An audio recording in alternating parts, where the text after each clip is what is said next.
eins og kerfið í framhaldsskólum ekkert kassala. Ekki kerfið. Skólar eru náttúrulega mismunandi. Já.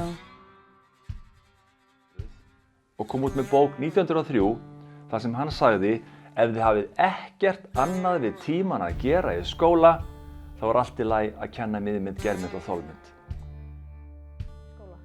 Og einmitt læra meira kynheilbrigði og allt þetta sem skiptir miklu meira máli í dag. Kynnast þeim og getum gefið okkur tíma til þess. Og þar áfangakerfið gallað. Ég held bara stærsti hlutur af fólki sem á internetinu kann ekki að nota það. Bara...